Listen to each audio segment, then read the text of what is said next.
الشيطان الرجيم. بسم الله الرحمن الرحيم. الحمد لله رب العالمين، والصلاة والسلام على رسولنا محمد وعلى آله وأولاده وأزواجه وأصحابه وأتباعه أجمعين. سبحانك لا علم لنا إلا ما علمتنا إنك أنت العليم الحكيم. سبحانك لا فهم لنا إلا ما فهمتنا إنك أنت الجواد الكريم. رب اشرح لي صدري ويسر لي أمري واحلل عقدة من لساني يفقه قولي وأفوض أمري إلى الله إن الله بصير بالعباد. اللهم صل وسلم وبارك على سيدنا محمد وعلى آله وأولاده عدد خلقك ورضا نفسك وزنة عرشك وامداد كلماتك. بسم الله الرحمن الرحيم. الله يصطفي من الملائكة رسلا ومن الناس إن الله سميع بصير. صدق الله العظيم وبلغنا رسوله النبي الهاشمي الكريم. Ya İlahel Alemin, her an bizi tevfikat-ı sübhaniyen ile beraber eyle. Nefsin, şeytanın şerrinden bizleri masum ve mahfuz eyle. Cümlemizi şeriat-ı Ahmedi aleyhissalatu vesselama hadim eyle. Kıyamete kadar Hz. Muhammed aleyhissalatu vesselamın arkasında kaim ve daim eyle. Cümlemizi cennet ve cemalullah şerefiyle şerefyab eyle. Amin. Bu hurmeti seyyid-i mürselin. Velhamdülillahi Rabbil alemin. Muhterem Müslümanlar, Cenab-ı Hak inayetini bizimle beraber kılsın. Müessir ve müteessir eylesin bizleri. Şu anda arzını düşündüğüm derse kadar Peygamber-i Nizam, hususiyle Peygamberler Peygamberi Efendimiz sallallahu aleyhi ve sellemin esas sıfatlarını arz etmeye çalışmıştım. Doğruluk gibi sadakat diyoruz. İnsanlara tebliğ ettiği şeyleri herkesten ziyade kendilerinin yaşaması gibi ekmel iltizam diyoruz.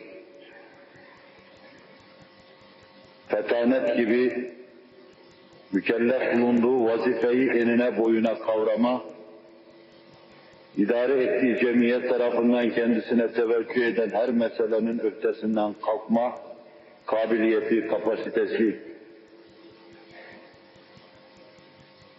ve sonra tebliğ vazifesi, üzerlerine aldıkları Allah'ın tahmil buyurduğu emaneti bir hakkın yerine getirme, fertlere, cemaatlere, kabilelere anlatma,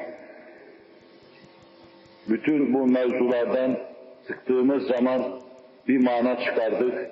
O da Muhammedur Resulullah manasıydı. Sallallahu aleyhi ve sellem.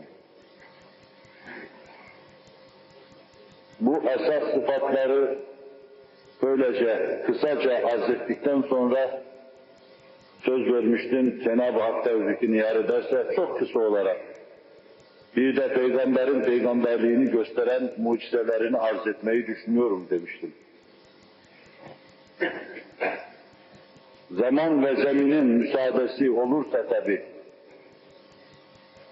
Peygamberin ileriye matuf, meydana gelecek şeylerden haberler vermesi, ileriye ait haberleri cemaatine nakletmesi,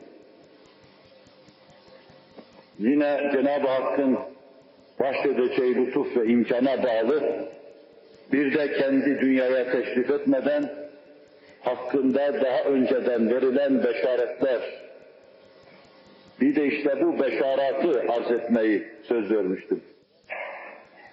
Eğer Efendimizin sallallahu aleyhi ve sellem istikbalde meydana gelecek şeyleri daha önceden haber vermiş olması hususu, eğerse kendi dünyaya teşrif etmeden kahinlerin, sahirlerin, peygamberlerin, velilerin kendisinden haber vermesi hususu şimdiye kadar anlatılmadı. Bunlar da peygamberler peygamberinin peygamberliğini teyit eder. Kalbimizde inşallah Teala ona karşı imanı artırır.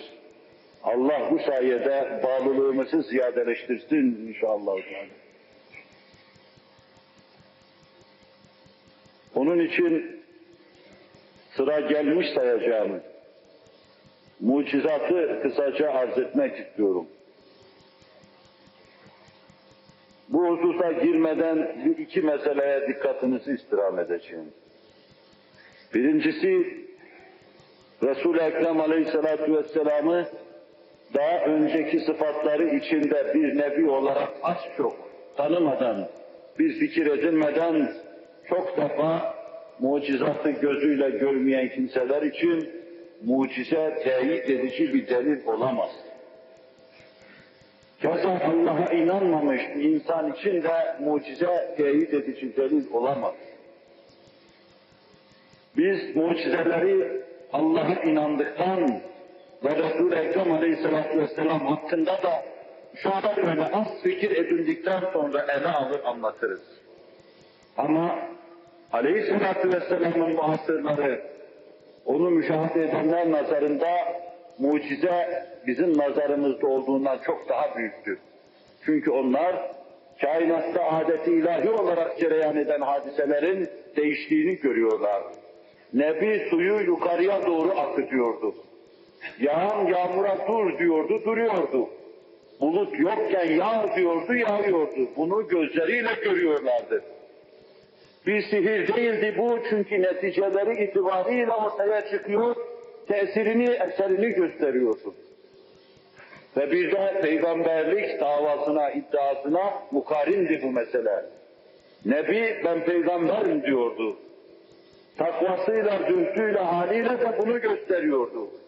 Ve sonra peygamberlik davasını kabul ettirmek için Cenab-ı Hakk'ın yaratmasıyla adetleri fark etme babından bir kısım hadiseler onların gözünün önüne seriyordu.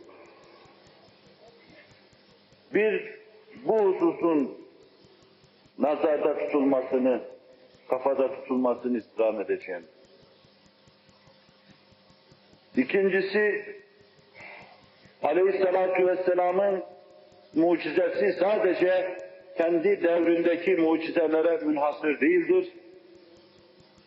Onun getirdiği şeriatın esasatı kıyamete kadar mucizevi olarak devam edecek. Bir de bu esasatın temeli sayılan Kur'an-ı Muhyüzül Beyan mucizesi vardır ki bunu Cenab-ı Hak lütfederse ileride arz etmeyi düşünüyorum.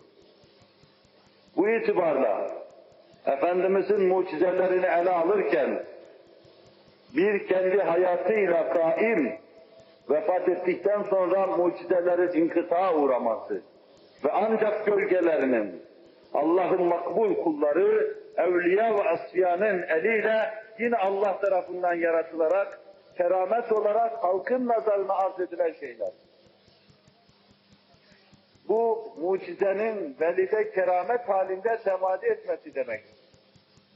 Bir veli kabirlerin içinde olanları keşfediyorsa, bu nebilerin mucizelerinin gölgesidir.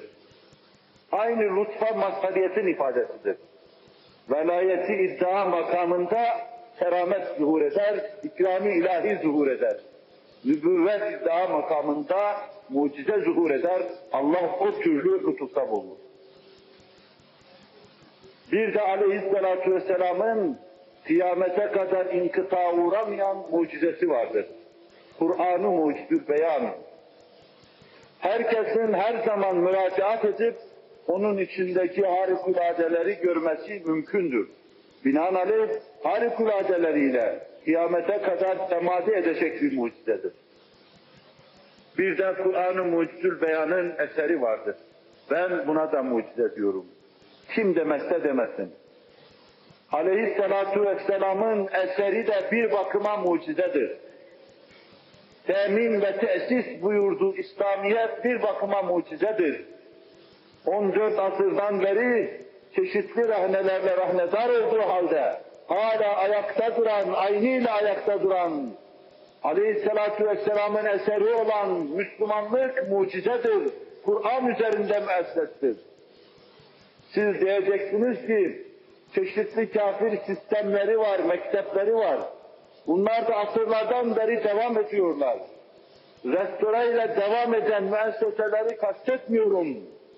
Aleyhisselatü Vesselam'ın mübarek eliyle temeli atılan, kubbesindeki taşlar baş başa getirilen, kubbesi kapatılan, 20. asra kadar aynı hüviyet ve keyfiyetiyle devam eden, bombalanmasına, tahrip edilmesine rağmen aynen devam eden, ilave yapılmayan, bir şeyler içinden alınmayan, eksiltilmeyen, bid'atlara boğulmayan İslam müessesesi aynı ile devam ediyor. Bir kısım kimseler bid'ata sapsa dahi devam ediyor. İşte bu da mucizedir. Allah Resulü'nün temin ve tesis buyurduğu sistem ilahi sistemdir. Ta Resul-i Ekrem Aleyhisselatü Vesselam'ın devrinde nasıl temel atılmış, nasıl biçimine sokulmuş, kıvamına getirilmiş de aynı şekil ve hüviyette devam ediyor. Buna da mucize diyorum. İşte bu eğer çekirdeği, eğer semeresi olan eseriyle Aleyhisselatü Vesselam'ın bu mucizesi kıyamete kadar devam edecektir. Burada da planımı arz edeyim. Cenab-ı Hak tevfikini yar ederse ileride Kur'an mucizesini arz etmeyi düşünüyorum. Ama bunu ve Resulihi rüknünü arz ederken Allah'a imanı arz etmiştim. Resul-i Ekrem Aleyhisselatü Vesselam'a imanı, onun esaslarını arz ediyorum. İleride ve Resulihi amentünün 6 rüknünden biri olan ve Resulihi arz ederken ve kütübihi arz ederken kitapları arz etme sadedinde Kur'an-ı Mucizül Beyan'da arz edeceğim. Diğer yönü de Kur'an-ı Kerim'in eseri, bunu inşallah Teala bu bahsin sonunda Allah imkan verirse arz etmeyi düşünürüm. Yani Aleyhisselatü Vesselam'ın eseri. Bu da onun peygamberliğine delalet eder. Bunu da mukaddime mahiyetinde arz etmiş oluyorum. Mucize dediğimiz zaman insanın aklına ne gelmeli? Bu hususta da 2 cümle arz etmek istiyorum müsaadenizle. Evvela mucize peygamberin eliyle meydana gelen hadisedir. Lügat manası bunun aciz bırakan, başkalarını elsiz, kolsuz, dilsiz, gözsüz, kulaksız bırakan, iş yapamaz hale getiren veyahut da başkalarının yapamayacağı bir şey halinde zuhur eden.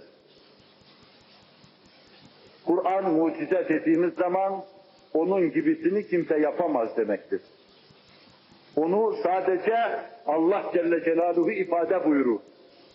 Yapamaz tabirine uygun Allah yapar desem, laflar çok hassasiyet istiyor. Mutezile mezhebine girmiş olurum çünkü onlar Kur'an mahluk derler.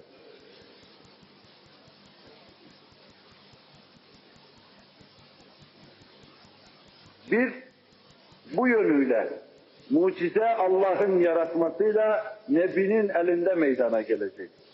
Binaenaleyh bir araba devrildi de bir adam kurtuldu ya mucize.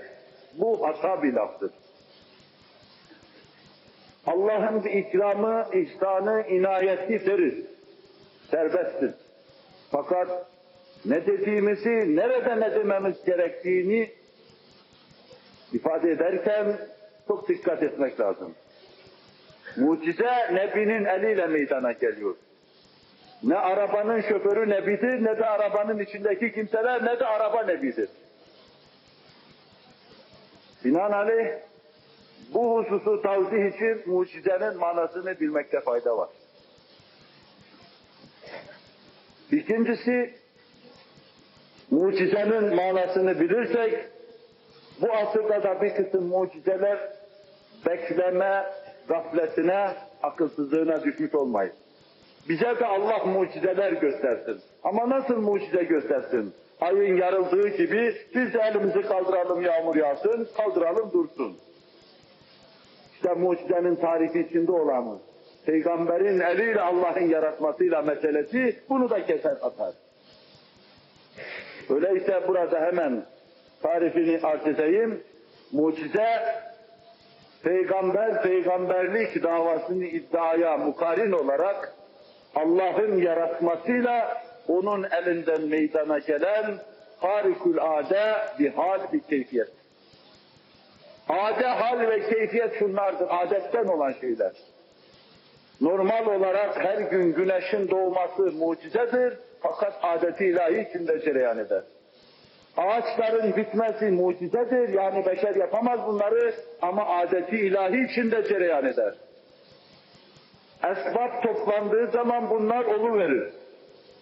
Ve biz her gün sabahtan akşama kadar bu kabil binlerce mucizeyle yüz yüzeyiz.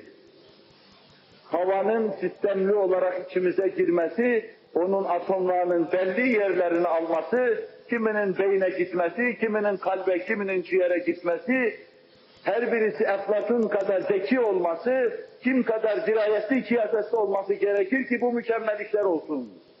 Bu işler hep mucizevi oluyor. Ama bunlar adeti ilahi içinde mucizelerdir. Nebinin nübüvvetini ispat sadedine meydana gelen mucizeye gelince, o adeti ilahi hark eder. Yani güneş doğuyor, doğmayı verir. Değişir birdenbire. Yağmur yağıyordu, şu anda hava bulutlu, simsiyah. Birdenbire Nebi parmağını kaldırdığı zaman yırtılıverir bu. Adette yoktur öyle şey, adeti ilahide. Öyleyse ateşin yakması mucizedir. Soğuğun üşütmesi mucizedir. İnsanın yediği zaman karnının doyması mucizedir. İçine attığı şeylerin belli yerlere gitmesi hepsi mucizedir. Bunları da Allah yaratmaktadır. Beşerin cehli yoktur bu işlerde.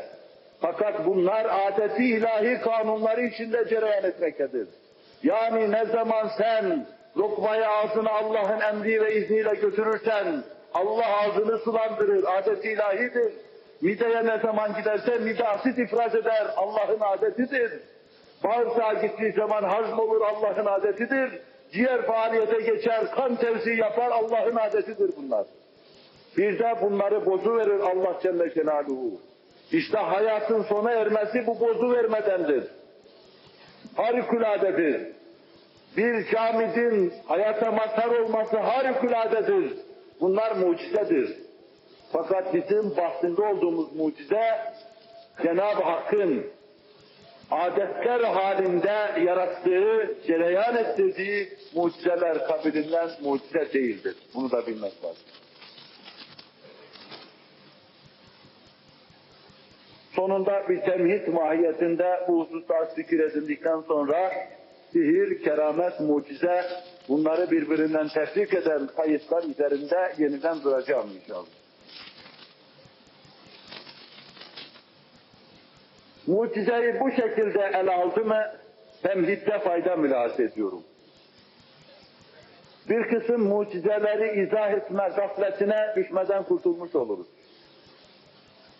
Her devirde Allah Celle Celaluhu harikulade şeyler yarattı. Hususiyle Nebi'nin eliyle harikulade şeyler yarattıysa, bu Cenab-ı Hakk'ın kudretine vabette ve Nebi'nin mevcudiyetine bağlıdır. Ortada Nebi yoksa, o türlü Allah da kudretiyle tecelli etmiyorsa, o iş olmaz demektir. O iş olmuyorsa, o iş imkansız demek değildir, dikkat buyurun. Allah Resulü ayı parçalamıştır. Bugün biz bunu parçalayamıyorsak bu imkansızdır demek değildir. Nebiler Nebisi Buhari, Müslim, Ebu Davud'un sünenindeki hadis-i şeriflerle teyit edildiği gibi yağmur inkıta uğradığında parmağıyla semalara işaret etmiştir. Hiç yokken bulut meydana gelmiştir. Bir hafta yağmur temadi etmiştir. Ortalığı sel almış götürmüştür. Yine içeriye giren sahabe iltimatta bulunmuştur. Ya Resulallah yollar yıkıldı, etrafı sel aldı. Nebiler Nebisi tebessüm ederek parmağını kaldırmış, Allahümme havaleyna ve la aleyna demiştir. Kasemle sahabi anlatıyor, derken bir kalkan gibi açılıverdi, Bulut dağların başına gitti, Medine ortada, üstü açık, gökün altında kaldı. Bu olmuştur o devirde. Doğru söyleyen sahabi bunu bize naklediyor. Öyleyse bu kabil harikulade şeyleri fizik içindeki kanunlarla izah etmeye kalkışmak hamakatin ifadesidir. David Hume bunları inkar edecektir. Bir anda kalkıp 4. buğutla 5. buğutla mucizeleri, fizik hadiseleri gibi izaha yeltenecektir. Dikkat buyurun, fiziki hadiseler içinde mucizeyi ispat etmek onu harikuladelikten çıkarır. Halbuki biz diyoruz ki bu beşer tarafından meydana gelemez. Bu Allah tarafından yaratılıyor. Onun için peygamberin peygamberliğine delildir.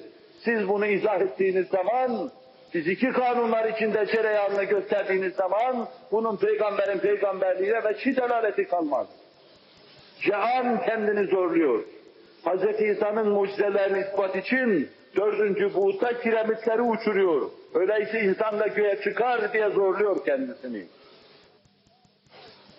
Ayda bir yarıktan marıktan bahsediyorlar. Bu mucizedir, açılır, parçalanır, kapanır, ne yarığı kalır ne de yırtığı kalır. Bu Allah'ın eliyle olan bir şeydir. Buhari'deki hadislerle Resulullah sallallahu aleyhi ve sellemin sinesi de açılmıştır, yarılmıştır. Ama ezvacı ailesinden hiçbirisi, zayıf bir sahabi bu mevzuda bir söz söylese bile, ama ne Hazreti Ayşe ne Ümmü Seleme gibi bu mevzuda sahibi dirayet kimselerden hiçbirisi burada bir dikiş izinin bulunduğunu söylemiyorlar bize. Halbuki aleyhissalatü vesselam 2 kere benim melekler tarafından, bazı rivayette 3 kere sinem açıldı, kalbim çıkarıldı diyor. Demek ki biz bunları bizim alışa geldiğimiz tabii hadisler içinde izah etmemize imkan yoktur. Bunlar harikulade şeylerdir. Takatı beşerin fevkindedir. Beşerin takatının müdahale edebileceği hadiseler vardır.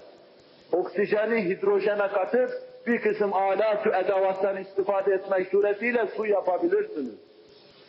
Suyu kaynatmak suretiyle veya değişik bir zeminde bir satırsa ona suhunet kazandırmak suretiyle buharlaştırabilirsiniz. Ve sonra bir müdahaleyle yağmur hasıl edebilirsiniz. Yağmur da yağabilir. Fakat ortada su yoksa suyun elementlerini meydana getiremezsiniz. Buhar olma kanunu yok ise şayet buharlaştıramazsınız. Hidrojen, oksijen yoksa terkibini yapıp suyu hasıl edemezsiniz. Hava yoksa yutacağınız havayı meydana getiremezsiniz. İşte birincisi, insan takatının ilimle müdahale edeceği sahaya delalet eder. İkinci şık, beşerin elinin, kolunun, her şeyinin durduğu, kudretin apaçık işlediği sahaya delalet eder. Yoktan nebi su meydana getiriyorsa, belli ki sınırlı beşer takatı içinde değildir bu. Bu sınırsız bir kuvvete vabestedir. Öyleyse birisi sınırlı olduğu halde, sınırsıza yakışır işler yaptığına göre, demek ki onun namına, onun hesabıyla yapıyor, onun adıyla işliyor, onun adına gösteriyor. Öyleyse o iş onun peygamberliğine delalet eder, o peygamberliğiyle Allah'ın varlığına delalet eder. Mantık silsilesini gerektiği gibi kuramadım. Ama bununla mucizenin tarifi içinde bulunan Allah Resulü'nün elinden meydana gelen hadiselerin, sınırsız bir iradenin, sınırsız bir kuvvetin, sınırsız bir basarın, basiretin, sınırsız bir sem'in, sınırsız bir iradenin işi eseri olduğunu, ilmin eseri olduğunu göstermeye çalıştım.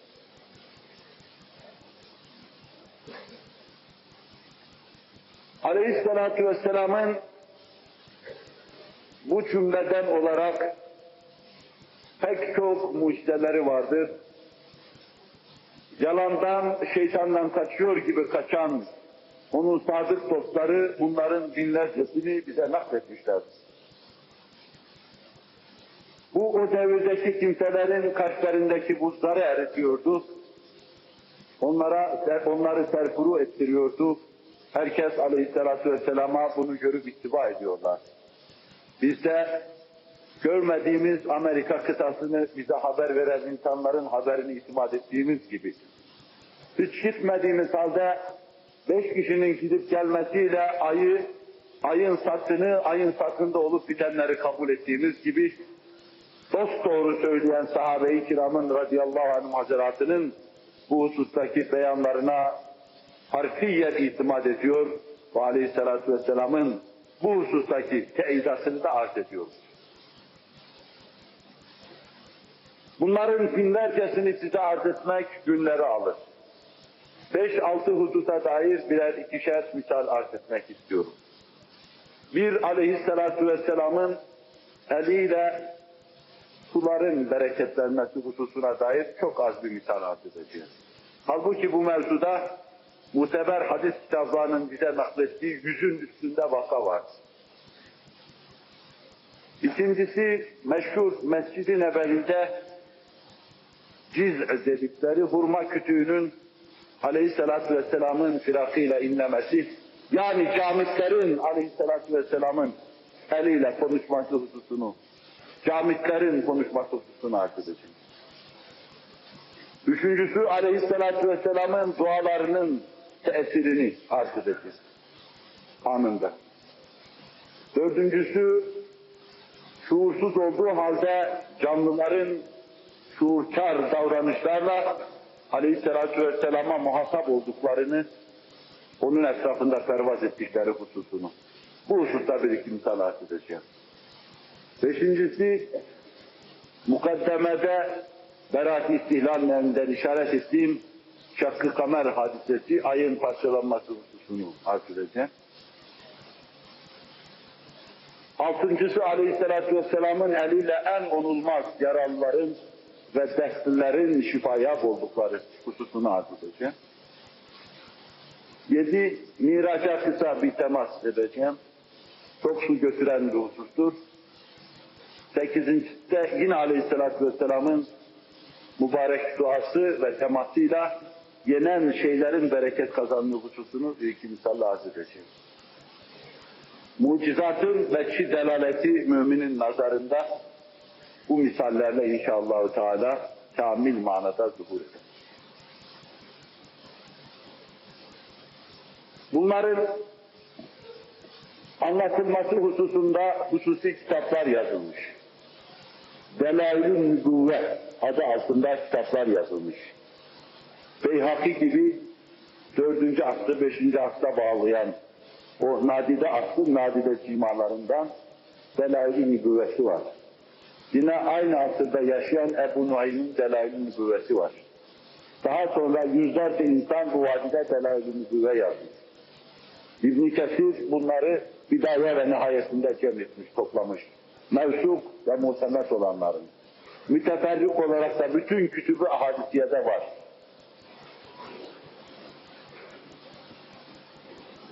Bu sıraya göre ben birer ikişer misal arz etmek istiyorum.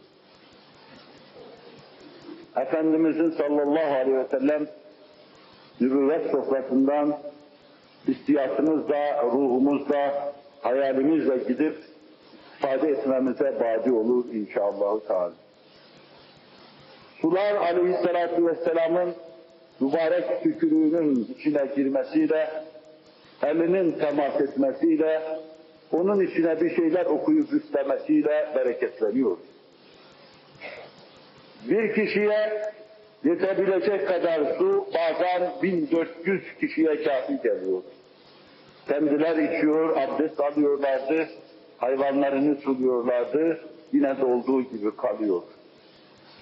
Bu 1400 kişi içinde cereyan eden hadiseyi bize 10 tane sahabi haber veriyorsa, 1400 sahabi içinde haber veriyordu. Hiçbiri kalkıp da buna yalan söyleme böyle bir şey olmadı demiyordu.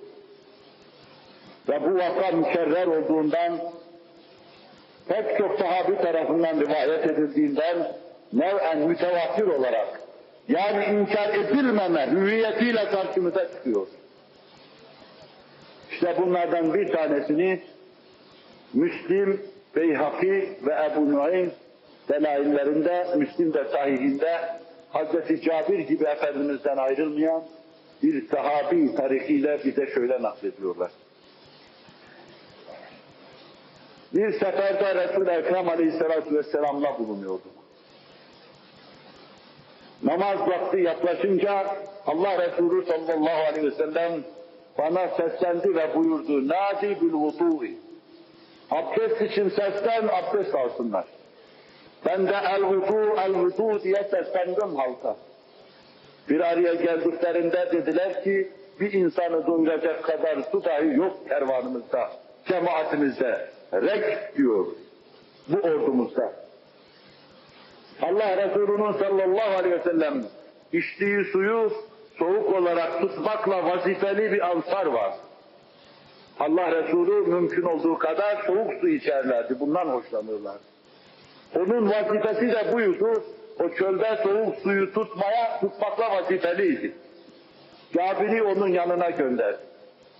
Diyor ki Cabir, ben bir materanın içinde içte bir insanı ya doyurur ya doyurmaz.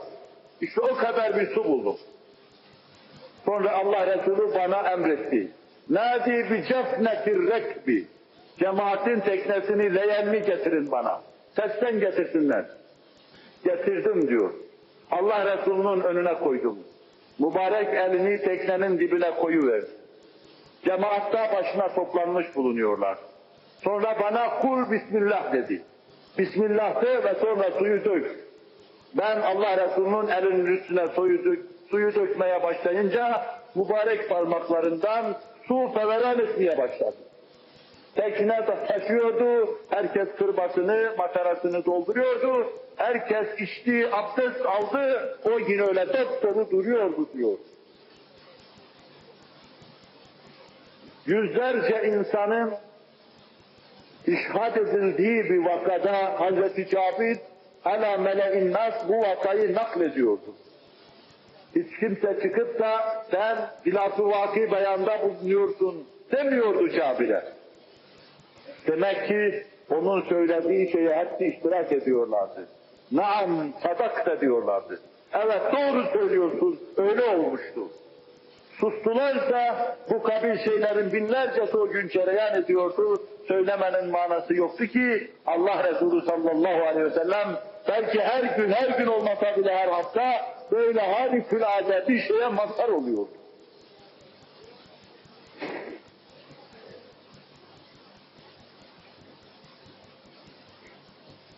İkincisi, Buhari ve Müslim'in müştereken naklettikleri İmran İbni Husayn vakası. Bu Resul-i Ekrem Aleyhisselatü Vesselam'dan ayrılmayan sahabi diyor ki yine bir seferde Resul-i Ekrem Aleyhisselatü Vesselam'la bulunuyorduk. Efendimiz sallallahu aleyhi ve selleme susuz kaldığımız şikayet edildi. Ne hayvanların içeceği bir su vardı, ne de bizim içecek abdest alacağımız bir su vardı. Bu susuzluk meselesi düşünülürken, Anadolu'nun cennet gibi bir köşesi olan bu mıntıkayı düşünürsek biz anlayamayız bunu. Çölde bazen 20 gün gidersin de bir damla su bulamazsın. Eğer 20 gün sana kifayet edecek kadar suyu yanında taşımamışsan, susuzluktan ölürsün. Nice enkazlar, insan enkazları bulunur çölde. Devesinin zimamı elinde senelerce evvel ölmüş. Kum üzerini kapamış kalmış orada, adeta tahmin edilmiş. Susuzluktan kuruyuvermiş adam orada. İşte bu susuz çöllerde çok defa Cenab-ı Hakk'ın inayeti Efendimizin elinde mucize şeklinde zuhur ederdi. Onlar da görür, istifade ederlerdi ve imanlarına kuvvet kazanırlardı. Aleyhisselatü Vesselam'a müracaat ettik. Ya Resulallah, bütün ordu ve bineklerimiz, hayvanlarımız hepsi susuzdur dedi. Allah Resulü sallallahu aleyhi ve sellem Hazreti Ali'yi bir arkadaşıyla beraber su aramaya gönderdi. İşin içine İmran İbni Husayn'le beraber Hazreti Ali de giriyor. İmran diyor ki gitti aradılar. Bir miktar sonra bir merkep üzerinde iki tulum bir kadın Allah Resulü'nün huzuruna geldiler. Gitmiş aramışlar, bu kadını bulmuşlar. Su taşıyan bu kadına suyun nerede olduğunu sormuşlar. O da ancak bir gün giderseniz su bulursunuz demiş. Bir günden beri su getiriyorum. Onu tutmuş Allah Resulü'nün huzuruna getirmişler. Ve sonrasını bütün sahabenin huzurunda görüyoruz. Allah Resulü sallallahu aleyhi ve sellem müsaade ettiği tulumların ağzını açtı diyor sahabe. Ağzından bir miktar çıkardı su, mezmeze yaptı, tekrar o tulumun içine döküverdi. Ağzını kapadı, aşağıdaki musluğu açtı, getirin makaralarınızı dedi. Herkes makaraları getirmeye başladı. Uzaktan kadın şaşkın şaşkın seyrediyordu manzarayı. Herkes matarasını dolduruyordu ama tulumun içi hava mı doluydu, ne doluydu bir türlü boşalmıyordu. 1400 kişi miydi, 1200 kişi miydi? Herkes bu tulumdan suyunu doldurdu ama tulum yine dop doluydu. Biraz sonra kadını kendi kabilesine gitmiş, kabilesinin içinde konuşurken şöyle dediğini duyuyoruz. Ben şu anda ya yerle gök arasında en büyük sihirbaz olan birinin yanından veya şanı çok yüce bir nebinin yanından geliyorum diyor. Bunlardan evvelki şık yalandı. Hiçbir sihirbaz, hiçbir sahir buna muvaffak olamamış. İkinci şık doğruydu, kadın doğru söylüyor. Arap Yarımadası'nda çölün adamının Sabi dediği Nebiler Nebisi sallallahu aleyhi ve sellem Allah Celle Celaluhu'nun lütfuna mazhar olarak mucize gösteriyor.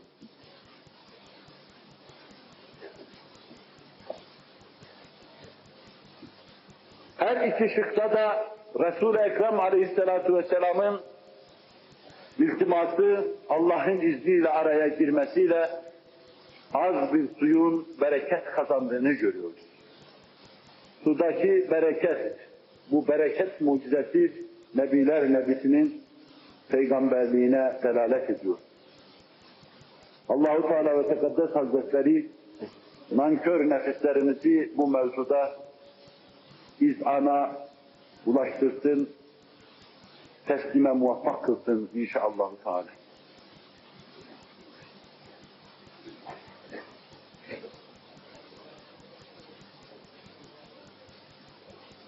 İleriye doğru biraz düşüyor.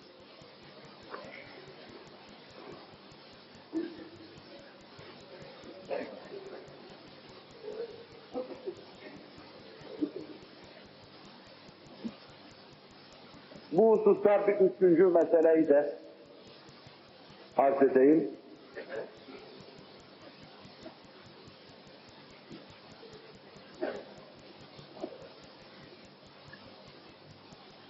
Bunu da bize Kur'an'dan sonra en muteber hadis kitabı Buhari naklediyor.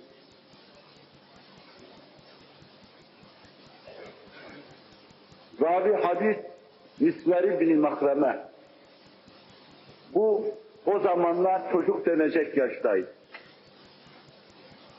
Fakat aynı vaka değişik şekilde rivayet eden Berra İbn Azib bu vakayı karakteristik taraflarıyla naklediyor. Hüdeybiye'de yine Müslümanlar susuz kaldılar. Bir sarnıcın içinde su vardı. Misler bize şöyle anlatıyor. Resul-i Ekrem'e herkes suyu aldıktan sonra sarnıcın dibinde su kalmadığı anlatılınca Allah Resulü sallallahu aleyhi ve sellem sarnıcın kenarına kadar geldi. Ve sonra sadakından bir ok çıkardı. Bismillah dedi, sarnıcın dibine saplayıverdi. Ve sonra ferman etti, herkes gelsin suyunu alsın. Herkes suyunu aldı, abdest aldı, içti. O gün biliyorsunuz orada 1400 kişi vardı. Su herkese kafi geldi. Berra ise diyor ki Allah Resulü sallallahu aleyhi ve sellem oturdu sarnıcın kenarına, abdest aldı, mazmaza etti, suyun içine püskürtü verdi tekrar. Su birdenbire feveran etti, herkese yetecek, kafi, vafi hale geldi diyor. Kur'an'dan sonra en muteber hadis kitapları dediğimiz kitaplarda hayatında bir kere yalan söylemeyen sahabi bu vakayı bize omuz omuza gelip muhtelif tarihlerle böyle naklederse ve bu su bereketi mucizesinin yüzlerce emsali bulunursa nev'en mütevatirdir ve Allah Resulü'nün nübüvvetine delil sayarız. Tesirini Allah kalplerimizde halk eylesin. Sahabiye müessir olduğu gibi bize de müessir kılsın inşallah. İkincisi, kâmisler aleyhissalatu vesselam'ı tanıyor. Bilemediğimiz bir alemde ufukta onunla münasebet kuruyor. Misaliyle mesrur, firakıyla mahzun oluyorlar. Hatta Hz. Ayşe'nin evinde bulunan kuş gibi, tavuk gibi o cinsten küçük bir varlık aleyhissalatu vesselam evden dışarıya çıktığı zaman Hz. Ayşe'nin ifadesiyle yerinde duramıyordu bir türlü, gidiyor, geliyordu, şiddetle, iştiyakla aleyhissalatu vesselam'ı beklediğini gösteriyor. O içeriye girince de o sessiz, sükût bir insan gibi aleyhissalatu vesselam'ın huzurunda temkinle duruyor. Bir deveyle bir münasebetini de bahsederler. Bunları canlıların ona vesile, onunla konuşması, muhatap olmasını arz ederken orada arz etmeyi düşünüyorum. Bunun gibi camitler de aleyhissalatu vesselam'la münasebet halindeydiler. Onlar da münasebet kuruyor, onlar da aleyhissalatu vesselam'ı tanıyorlar. Efendimiz sallallahu aleyhi ve sellem Medine'ye teşrif ettiğinde basit bir mescitleri var. Maddeten çok basit görünen bu mescit, yeryüzünde en mukaddes binayı. O kutsiyetini kıyamete kadar da devam ettirecek. Çünkü varlıklar arasında en büyük mazlubu sinesinde yatırmaktadır.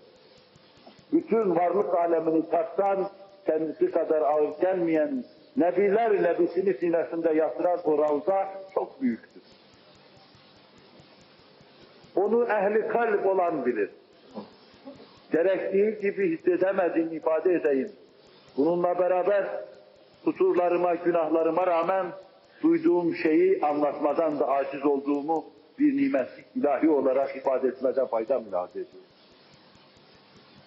Bir cennet havası halinde burcu burcu Hz. Muhammed koktuğunu hissettiğimi söylemem de bir tahsis nimet oldu. O mescid sadrı evvelde çok basitti. Ama temelinde Nebiler Nebisi de çalışmıştı. Tıpkı ashabıyla beraber o da kerpiç taşımıştı. Yeryüzünde bir mescit kuracaklardı. Bütün mescitler oraya bağlanacaktı. Büyük hatip hutbelerini oradan irad edecekti. Hatipler hutbe irad etmesini öğrenecek. Sonra mermerden, tuştan minberler yapacak. Üstüne çıkacak, onu taklide çalışacaklar. Alem o mescid, o minber etrafında toplanacak. O mescidin üstü açıktı. Yağmur yağdığı zaman kumlarda buluyordu kendini. Yağmur yağdığında sahabi de alnını çamura koyuyor. Nebiler nebisi de alnını çamura koyuyor. O mescidin minberi de bizim minberlerimiz gibi değil. Ansardan bir neccar Resul-i Ekrem Aleyhisselatü Vesselam'a üstüne çıkıp hutbe okuyacağı 3 merdivenli basamaklı bir minberi yapacağı güne kadar bir hurma kütüğünden ibaret. Talihli bir hurma kütüğü var.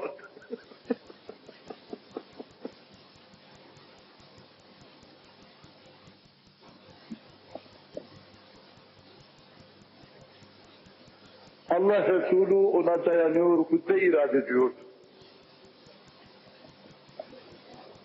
Onun getirdiği esasata hurma küçüğü kadar sahip çıkmadığını ötürü. Nefsinde bunun haslettiği şey mahkesine kadar büyütülemez.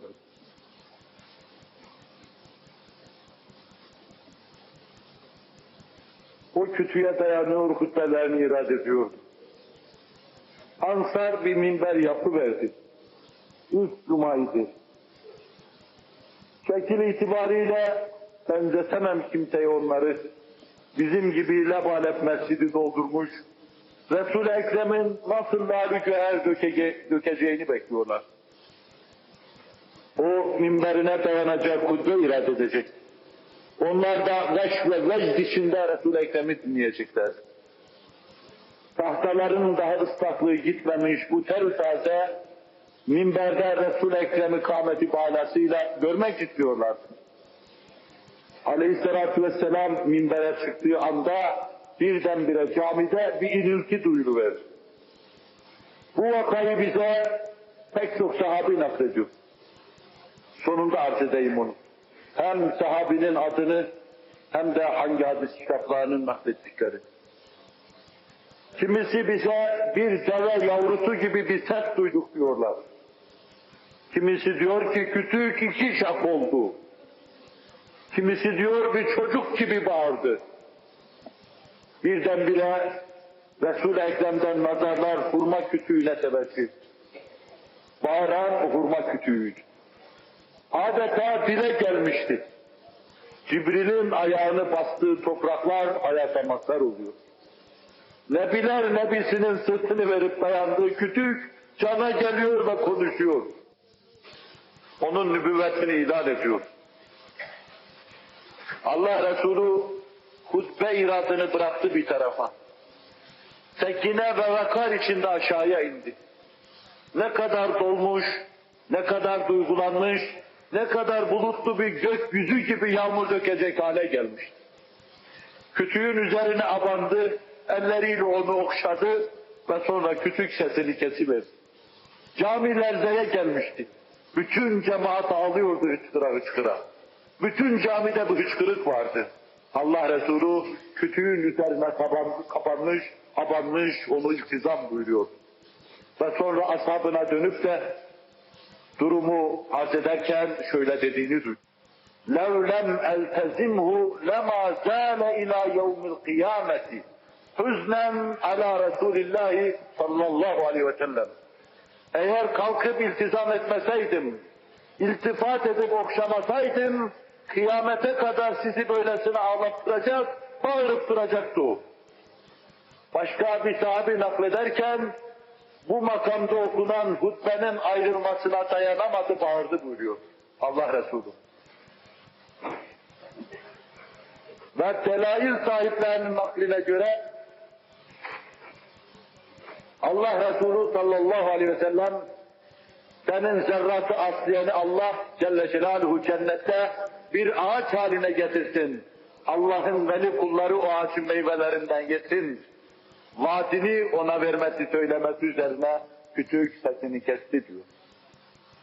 Hasan Basri tabiinin bu büyük imamı bu vakayı anlatırken o da ağlıyordu hıçkıra hıçkıra ve diyordu ki taş, toprak, ağaç her şey Allah Resulü'nü tanıyor.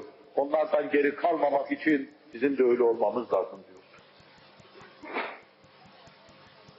Bu vakanın nakledildiği kitaplara baktığımızda şunlar olarak görüyoruz. Onun için Hafız Sübki bu mesele diğerlerine ve mütevatir olsa bile şahsen mütevatirdir. 20 kadar sahabe-i kiram nakletmektedir. Bunlar içinde şu meşhurlar vardır. İbni Ömer, İbni Abbas gibi ümmetin alimleri. Ümmü Seleme gibi ezvacı tahirat arasında nadide kadın. Hazreti Enes gibi Allah Resulü'nden hiç ayrılmayan bir sahabi.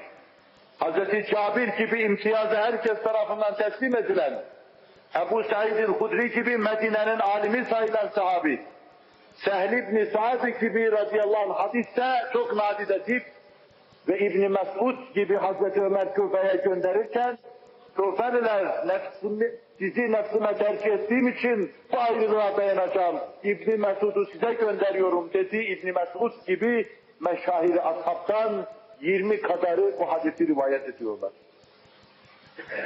Hadisin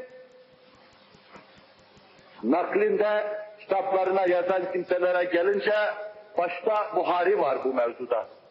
Sonra Ahmet Hanbel gibi 1 milyon hadisin hafızı var. Ve sonra çok noktada Buhari ve Müslim'e şeyhlik yapan Darimi var, Sünen sahibi. Beyhaki var, Ebu Nuaym var. Tabakatta imam olan ve bu vadide sahasında söz sahibi olan İbn-i Sa'd var. ve daha yüzlerce magazi yazarı ve delail yazarı var. Onun için bu tek vakayı ele aldığımız zaman bir vaka gibi ele almıyoruz. Belki omuz omuza vermiş bir vaka gibi ele alıyoruz. Evvela hadisenin cereyan ettiği yer itibariyle ele aldığımız zaman binlerce sahabinin içinde cereyan ettiğini görüyoruz. Çoluk, çocuk, yaşlı, ihtiyar, alil, mariz, sahih hepsi mescide toplanmış cuma namazı kılacaklar. Ve herkesin nazarı Allah Resulü'nde. Böyle bir durumda 20 sahabi kalkıp halk arasında diyor ki, hurma kütüğü inledi ve onlar da ashab da ağladı. Kimse demiyor ağlamadık ve kimse demiyor duymadık böyle bir şey. Onun için inkarına, reddine mesaf olmayacak bir kuvvette tek başına pek çok mucize hüviyetinde karşımıza çıkan bu camidin Resul-i Ekrem Aleyhisselatü Vesselam'a iştiyakı, bu camidin onun firakından hüznü, bu camidin onun misaliyle demdar olması, onun peygamberliğine açık delalet eden bir husustur. Cenab-ı Vacib-ül Vücud ve Tekaddes Hazretleri, an-ı seyyalemizi uzun zamanlara tebdil buyursun. O Nebi-i Emzed'e karşı ilel ebed bizi müştak ve aşık eylesin. Bu vadide arz edeceğim bir iki husus daha var. Mesele mucize bahsi olduğu için size anlatacak başka şeyim yok. Bunları daraltıp, kısaltıp bir iki fasılda arz etmeyi düşünüyorum. Bir iki mevzede taksimi düşünüyorum. Binaenaleyh burada akli ve mantıki bizim kendi kıstaslarımız içinde anlamayı düşündüğümüz şeyleri haliyle benden beklememenizi rica edeceğim. Şimdiye kadar anlattığım şeylerle o Nebiler Nebisi hakkında bir kanaat-ı rahatlıka hasıl ettiysek, bunların da veçhi delaletini kendi daireleri içinde görme imkanına sahip bulunmuş olacağız. Bu hususta bu devirde dahi cereyan eden pek çok hadiseleri teyit mahiyetinde arz etmeyi düşünürüm. Ama bunlar sizin için de esasen gaybı olacak, pek çokları için de gaybı olacak. Binaenaleyh böyle bir gaybi meseleyi anlatırken Nebiler Nebisine ait olanı anlatmak maslahata daha muvafıktır, daha nurludur, daha feyizlidir. Yoksa bir kütüğün bu asırda dahi inlediğine dair ben size birkaç tane adam getirip işaret edebilirim. İnledi mi, inlemedi mi? Şahit gösterebilirim, yemin ettirebilirim. Bu devirde de olur. Mucizeyi tarif ederken Nebiler Nebisi'nin mucizesinin sallallahu aleyhi ve sellem temadisi velinin omuzunda, elinde, dilinde keramet halinde tezahür eder. Bu esasen o mucizenin gölgesidir. Mucize asıldır. Binaenaleyh bu da bir bakıma Nebi'nin peygamberliğine delalet eder, onu teyit eder. Asıl olmadan gölge olur mu ona bağlıdır. Allah Resulü'nün yolunda olmanın, kerameti Ahmedi Aleyhisselatü Vesselam'ın onda market bulmasının ifadesidir.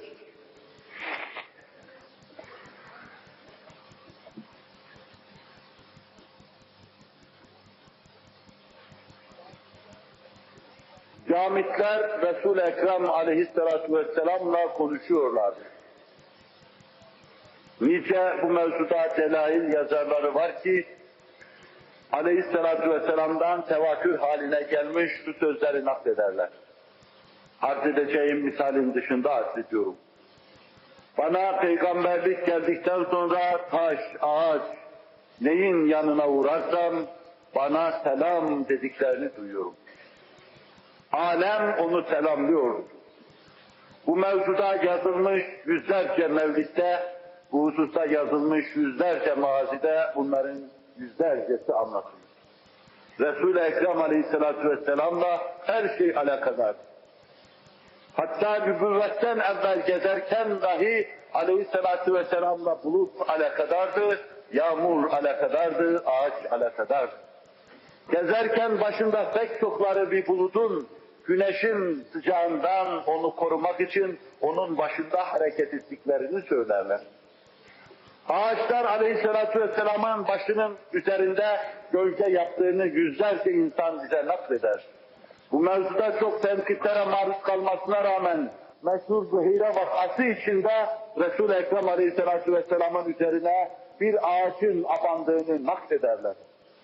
Bu rahip manastırın deliklerinden seyrederken bu delikanlının üzerine ağacın abandığını, o ne tarafa giderse ağaç o tarafa doğru gölge yaptığını görür ve bunun ahir zaman peygamberi olabileceğini yakınlarına Ebu Talib'e söyler.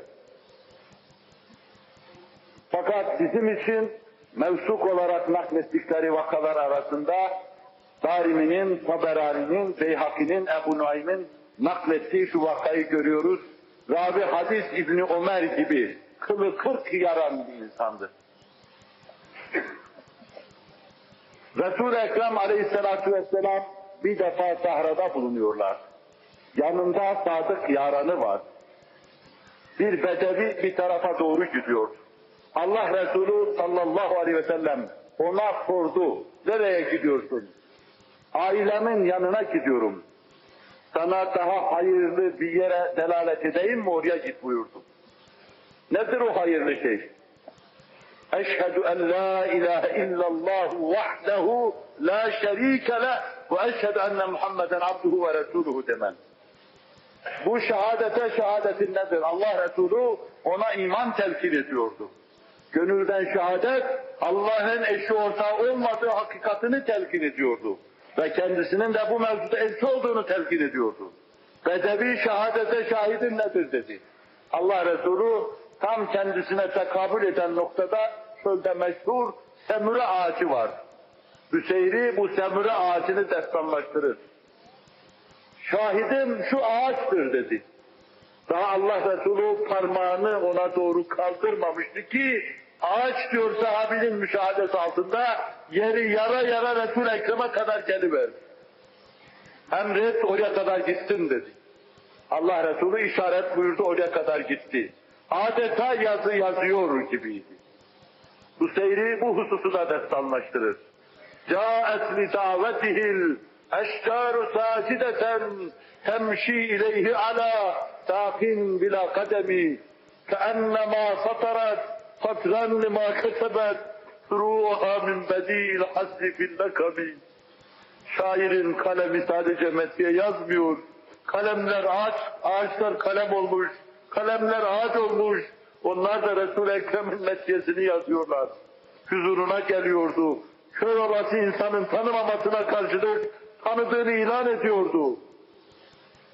Ve onun karşısında dize gelen, serfuru eden bedevi müsaade et, başka bir rivayette sana secde edeyim. Allah'a secde edilir. Beşere secde edilmez müsaade etmeyince Allah Resulü'nün elini ayağına kapanıyor, öpüyor ve boşalmaya çalışıyordu. Gönlünün aradığını bulmuştu. Ruhunun özlediğini bulmuştu. Vasfının ile Resul olmuştu. Cenab-ı Hak ruhen bizleri ufka ila buyursun.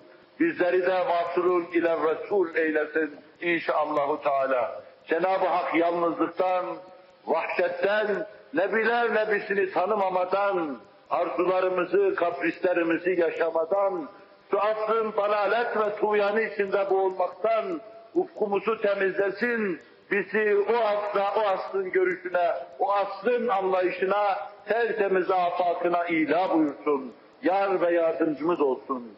Bu asırdan bunları görüp anlamak, bunları değerlendirmek, bunlara mana vermek ve bunlarla gönül hayatını kurmak, ruh dünyasını, his yapısını tamir etmek çok zor şeydir.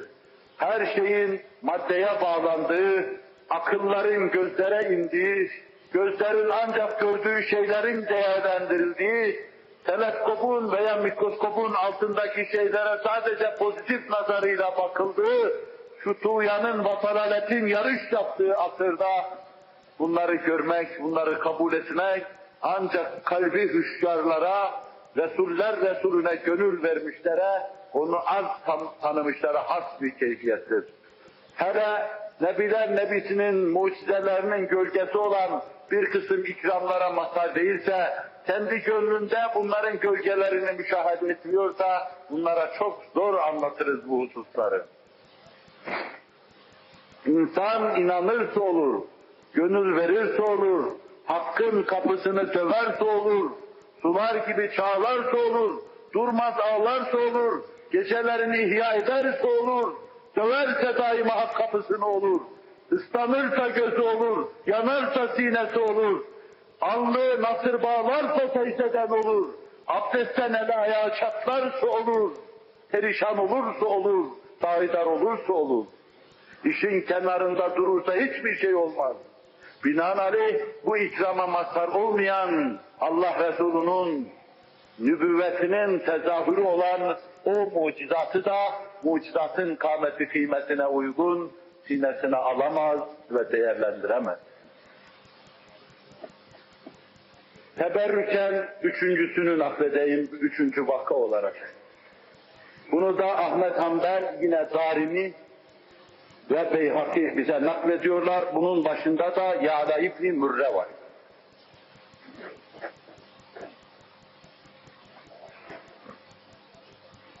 Tanımadığınız ashabı tanıtmak için sergüzeştiği hayatlarından bir noktaya arz etmekle arz edeyim bunu. Bu meşhur Mü'te vakasında cereyan eden hadiseyi Allah Resulü'nün daha önceden haber verdiği gibi gelip Resul-i Ekrem Aleyhisselatü Vesselam'a haber veren sahabidir. Mü'te'de Cafer bin Ebi Talib, Zeyd bin Harise, Abdullah bin Revahe şehit olmuşlardı.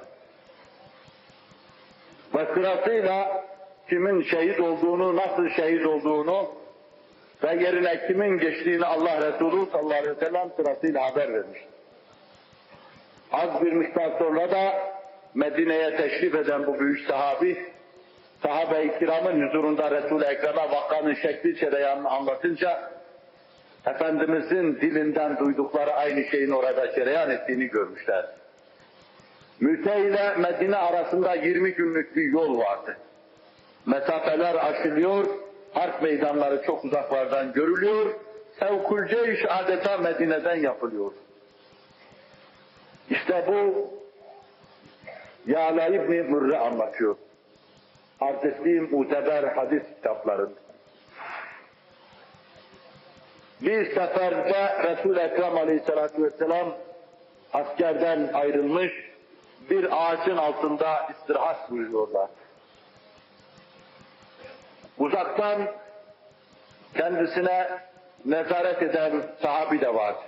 Ona bir zarar gelmesin diye perdedarı gibi onun başında dimdik duran kimseler de vardı. Bunu pek çok kimseler gözleriyle gördüler. O ağaç, birisi sahabiden şöyle diyor, Resul-i Ekrem Aleyhisselatü Vesselam'ın üzerine yattı, abandı, onu koruyordu.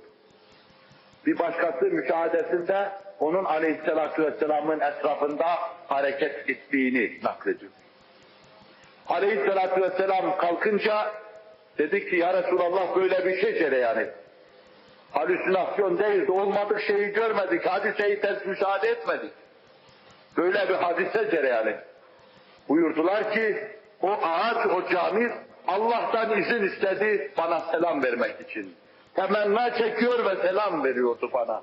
Siz dolaşıyor gördünüz, tavaf ediyor gördünüz. O ise selam veriyordu bana. Adeta reveransıyla takdis ediyordu, tazim ediyordu ağaç.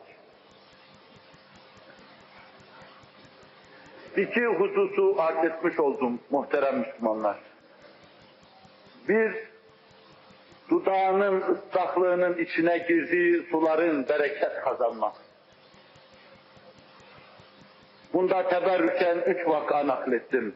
En muteber hadis kitaplarından. İkincisi, hayatın kaynağı, hususiyle Müslümanların manevi hayatlarının kaynağı, Nebiler Nebisi'nin sallallahu aleyhi ve sellem temas, iltimas ve müşafehesiyle camitlerin, cansızların dile gelmesi, bülbül olması, onu anlatması husus.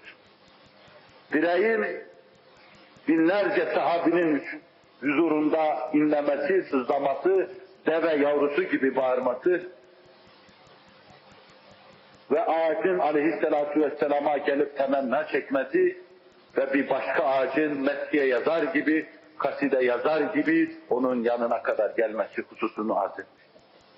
Bu size arz etmeyi vaat ettiğim mucizat sahasında 8 husustan sadece 2 tanesi.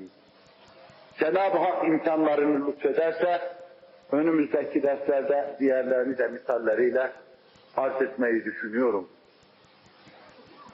Nebiler Nebisi'nin aşkını Cenab-ı Hak en büyük armağan olarak kalplerimize ilka buyursun.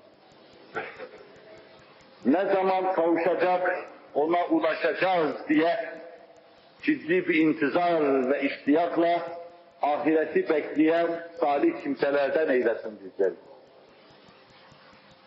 Şu maddi aklın, maddi kesafetinin bizi boğmasından, bir kısım eracifin altında kalmadan, yok olmadan Allah lütfedip bizleri kurtarsın. Subhaneke la ilme lena illa ma allamtena inneke entel alimul hakim. Lillahi Teala'l-Fatiha.